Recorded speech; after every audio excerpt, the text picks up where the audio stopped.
Hello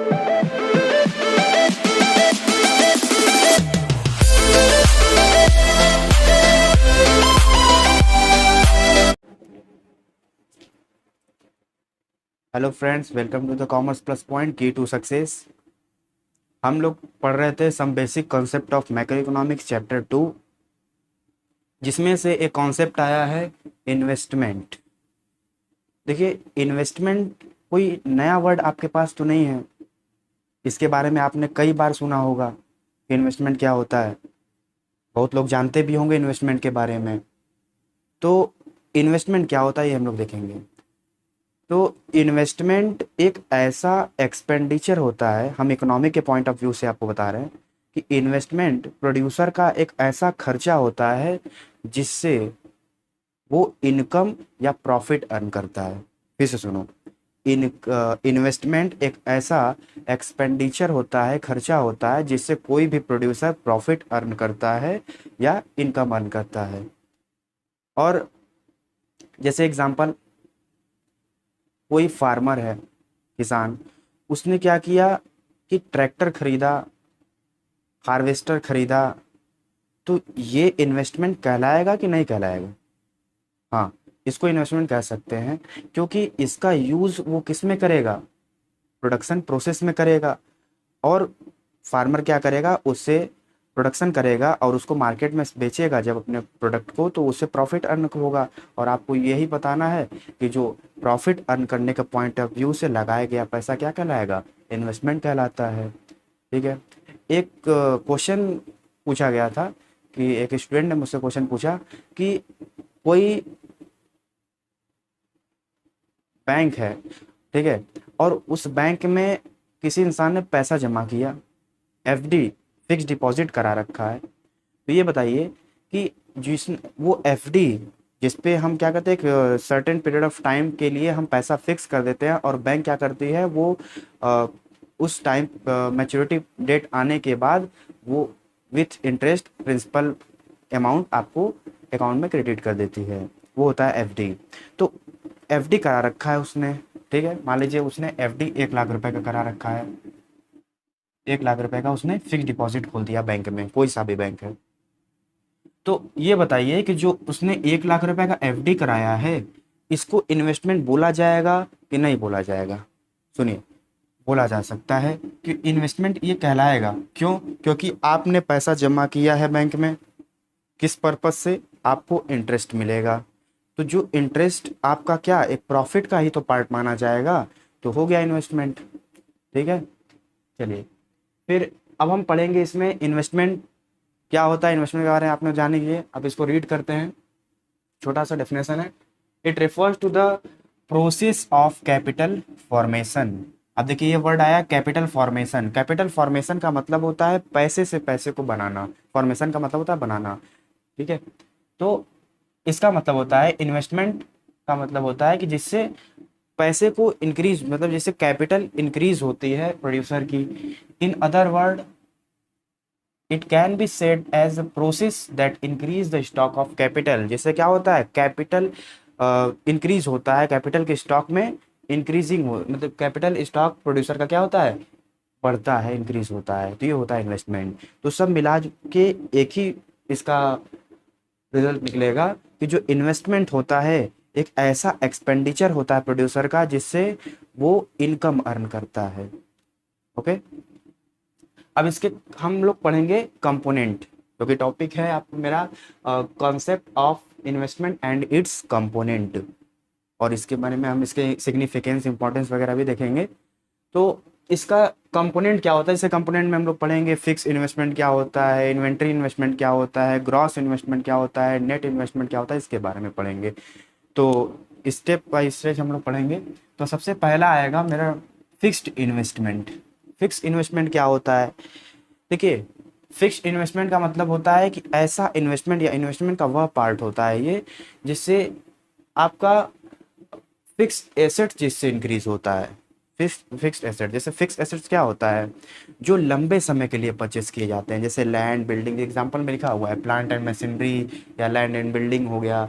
तो producer अगर इसको इस पे पैसा खर्च करेगा प्लांट मशीनरी परचेस करने के लिए, तो ये क्या कहलाएगा, ये फिक्स एसेट्स है, और इससे फिक्स एसेट्स को मतलब अगर पैसा वो लगा रहा है तो वो प्रॉफिट अर्न करने के पॉइंट ऑफ व्यू से ही तो लगा रहा है। उसने वो बिल्डिंग परचेस करेगा, तो बिल्डिंग परचेस करेगा तो उसमें वो क्या करेगा, उसमें वो प्रोडक्शन करेगा, प्लांट लगाएगा, मशीन वगैरह लगाएगा, तो जिससे उसको प्रॉफिट होगा। तो वो भी इसका एक इन्वेस्टमेंट का पार्ट है। हाँ, इन्वेस्टमेंट तो है, लेकिन वो कौन से टाइप्स का इन्वेस्टमेंट है, वो फिक्स्ड इन्वेस्टमेंट है। फिर से सुन लीजिए, फिक्स्ड इन्वेस्टमेंट वह इन्वेस्टमेंट होता है जो फिक्स एसेट्स पर किया जाता है, जिससे फिक्स एसेट्स इंक्रीज होती है। लिखा हुआ है, it refers to increase in the stock of fix assets, जिससे फिक्स एसेट्स के स्टॉक में वृद्धि होती है, बढ़ती है, उससे हमारा फिक्स एसेट्स बढ़ता है, जैसे plant, machinery, land and building, तो उससे बोलते हैं fix investment of the producer during accounting year, एक साल के दौरान। ओके, तो फिक्स्ड इन्वेस्टमेंट समझ गए होंगे कि जिससे फिक्स एसेट्स में इंक्रीज होता है, जिससे ऐसा खर्चा जिससे आपका फिक्स एसेट इंक्रीज होता है, तो उसको क्या बोलते हैं, फिक्स्ड इन्वेस्टमेंट। चलिए, अब नेक्स्ट पॉइंट है सिग्निफिकेंस, या इसको हम इंपॉर्टेंस भी कहते हैं, significance of fixed investment. Significance क्या होता है, चलिए इससे पहले आपको एक चीज़ बताते हैं, ठीक है, कि कैसे हम इन्वेस्टमेंट होगा। जैसे मान लीजिए कि 1 अप्रैल 2021 को 1 लाख रुपए का इन्वेस्टमेंट किया गया है। 1 अप्रैल 2021 को 1 लाख रुपए का इन्वेस्टमेंट किया गया है। फिर उसके बाद 31 मार्च 2022 फाइनेंशियल ईयर का क्लोज होता है। फाइनेंशियल का कहाँ से कहाँ तक होता है, 1 अप्रैल टू 31 मार्च। तो 1 अप्रैल को 1 लाख रुपए लगाया गया, और देखा गया कि 31 मार्च यानी एक साल बीतते बीतते वो पैसा 1,50,000 हो गया, 1,50,000 रुपये हो गया। तो इसको क्या बोलते हैं, ठीक है, तो ये होगा 1,50,000 जो है, ये है एंड ऑफ द ईयर, और ये है बिगिनिंग ऑफ द ईयर,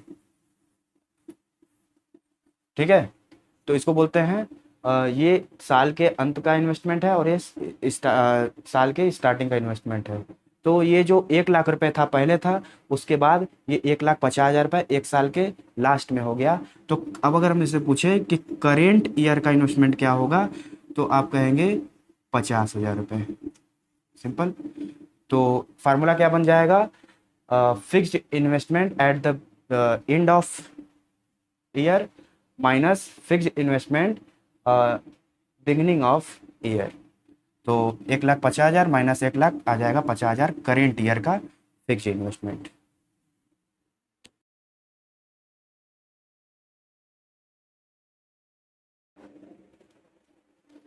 चलिए नेक्स्ट हम लोग पढ़ेंगे सिग्निफिकेंस या इम्पोर्टेंस ऑफ फिक्स इन्वेस्टमेंट, कि फिक्स इन्वेस्टमेंट का इम्पोर्टेंस क्या होता है। 3 पॉइंट है इसमें, छोटा सा देख लेते हैं इसको। लिखा हुआ fix investment rises production capacity of the producer, कि फिक्स इन्वेस्टमेंट से प्रोड्यूसर का क्या होता है, प्रोडक्शन कैपेसिटी इंक्रीज हो जाता है। ध्यान दीजिएगा, फिक्स इन्वेस्टमेंट से प्रोड्यूसर का प्रोडक्शन कैपेसिटी इंक्रीज हो जाता है। कैसे इंक्रीज होता है, अभी आपको एग्जांपल बताएं कि 1 अप्रैल 2021 को उसके पास कितना कैपिटल था, 1 लाख था। उसके बाद एक साल बीतने के बाद, फाइनेंशियल ईयर क्लोज होने के बाद उसके पास 1,50,000 का वो पैसा हुआ, तो इंक्रीज कितना हुआ, 50,000। तो मतलब प्रोडक्शन इससे इंक्रीज हो गया। तो इससे प्रोड्यूसर का क्या हो जाता है, इसका कैपेसिटी बढ़ जाता है प्रोडक्शन का। नेक्स्ट है, by raising production capacity of the producer, fixed investments leads to higher level of output in the economy। तो इसका मतलब है कि जो आपका प्रोडक्शन कैपेसिटी इंक्रीज होने से आपके कंपनी की क्या हो गई, आउटपुट इंक्रीज हो गई, प्रोडक्शन मतलब आउटपुट इंक्रीज हो गया आपका। तो दोनों पॉइंट देखो, तीनों पॉइंट एक दूसरे से अटैच है। इन्वेस्टमेंट, फिक्स इन्वेस्टमेंट बढ़ेगा तो प्रोडक्शन कैपेसिटी इंक्रीज होगा, प्रोडक्शन कैपेसिटी अगर इंक्रीज होगा तो इससे आपका आउटपुट इंक्रीज होगा। और थर्ड पॉइंट है higher level of output leads to higher rate of economic growth. अगर आपका आउटपुट इंक्रीज होगा तो इससे क्या होगा, इकोनॉमिक ग्रोथ बढ़ेगा। और इकोनॉमिक ग्रोथ को हम क्या बोलते हैं, GDP growth, gross domestic product. तो ये हो गया इसका सिग्निफिकेंस। फिर से एक बार देख लीजिए कि फिक्स इन्वेस्टमेंट से प्रोड्यूसर का प्रोडक्शन कैपेसिटी बढ़ जाता है, फिर प्रोडक्शन कैपेसिटी बढ़ने से उस आउटपुट इंक्रीज होता है, फिर उसके बाद अगर आउटपुट इंक्रीज होगा तो इससे इकोनॉमिक ग्रोथ होगा, और इकोनॉमिक ग्रोथ को ही क्या बोलते हैं, जीडीपी ग्रोथ बोलते हैं।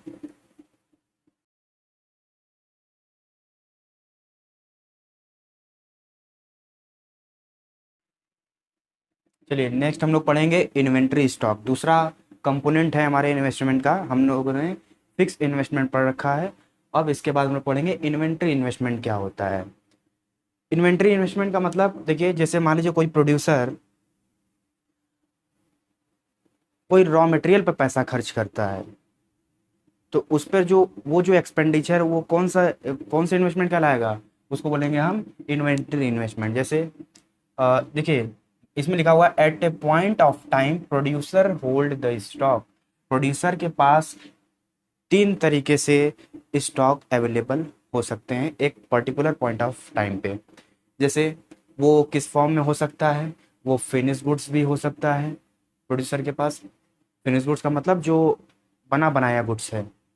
नेक्स्ट है semi finish goods. Semi finish goods का मतलब है कि अभी उसमें कुछ काम करना बाकी है, अभी वो प्रोग्रेस में लगा हुआ है, जिसको हम वर्क इन प्रोग्रेस भी बोलते हैं। तो सेमी फिनिश गुड्स के फॉर्म में भी हो सकता है। और नेक्स्ट है रॉ मटेरियल। तो इन सभी चीज़ों को this is called inventory stock. Finish goods, semi semi finish goods और रॉ मटेरियल, इन तीनों को क्या बोलते हैं, इन्वेंट्री स्टॉक बोलते हैं। तो इसी में जो चेंज होता है एक पॉइंट ऑफ टाइम पे ड्यूरिंग द ईयर, एक साल के दौरान, तो उसी को क्या बोलते हैं, इन्वेंट्री इन्वेस्टमेंट। लिखा हुआ है change in the inventory stock during the year is called inventory investment. तो अब देखिए, जैसे आपको बताएं एग्जांपल, वही पुराना वाला एग्जांपल। जैसे मान लीजिए कि 1 अप्रैल 2020 को 50,000 रुपए का रॉ मटेरियल परचेस किया गया। अब उसमें अब देखो रॉ मटेरियल 50,000 का आया है, तो 50,000 में तो बिकेगा नहीं, क्योंकि उसको बनाया जाएगा, फिनिश गुड्स में चेंज किया जाएगा उसको, तो कुछ तो वैल्यू एडिशन होगा। तो अब फाइनेंशियल क्लोज कब होगा, 31 मार्च 2021। अब मान लेते कि 80,000 का हो गया, 80,000।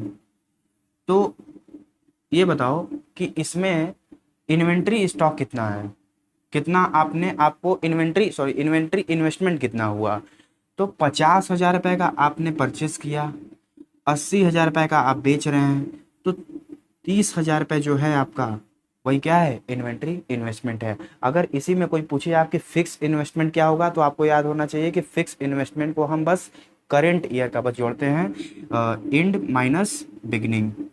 ठीक है, तो 80,000 माइनस 50,000, तो वो क्या हो जाएगा, फिक्स इन्वेस्टमेंट हो जाएगा। तो अब इसके इंपॉर्टेंस और सिग्निफिकेंस भी दिए हुए हैं, 2 पॉइंट है, इसको भी देख लेते हैं। कि पहला है it ensure uninterrupted supply of input to the producer. कि जैसे मान लीजिए आपके पास स्टॉक बना हुआ है रॉ मटेरियल का पर्याप्त मात्रा में, तो आप क्या हो गए, आप उससे इंश्योर हो गए, आप एकदम, आपको कोई भी डर नहीं रहेगा कि मेरे प्रोडक्शन के दौरान मेरा स्टॉक कम हो जाएगा। तो ये इन्वेस्टमेंट करना इसलिए ज़रूरी होता है कि प्रोड्यूसर को इंश्योर करना होता है कि वो सेफ जोन में हो जाए, कि उसका स्टॉक कम न पड़ जाए। तो पहला सिग्निफिकेंस, ये पहला इसका फ़ायदा है कि जिससे क्या होता है, इससे आपको अनइंटरप्टेड सप्लाई आपको मिलती रहती है बिना रुके हुए। नेक्स्ट है with enough stock of raw material the producer can avoid day to day purchases from the market. जैसे कोई कभी कभी क्या होता है ना, स्टॉक मार्केट में अवेलेबल ही नहीं होता है, कभी कभी बहुत अनसर्टेनिटीज़ कभी भी आ सकते हैं, जो फ्यूचर में कुछ भी हो सकता है। तो इसलिए अगर हमने इस पे इन्वेस्टमेंट कर रखा है, रॉ मटेरियल पे इन्वेस्टमेंट कर रखा है, इन्वेंट्री इन्वेस्टमेंट, तो इससे क्या होता है कि सबसे बड़ा फ़ायदा होता है कि हमको जो प्रोड्यूसर है वो ये जो डे टू डे जो ये प्रॉब्लम है, परचेस करने वाले हमेशा है कि नहीं है, तो इस प्रॉब्लम से वो क्या होता है, मुक्त हो जाता है। तो ये है क्योंकि उसके पास इनफ स्टॉक उसके पास अवेलेबल रहता है। तो ये हो गया इन्वेंट्री इन्वेस्टमेंट। तो इस वीडियो में इतना ही। नेक्स्ट वीडियो में हम लोग पढ़ेंगे फिक्स इन्वेस्टमेंट तो हो गया, रॉ मटेरियल भी हो गया,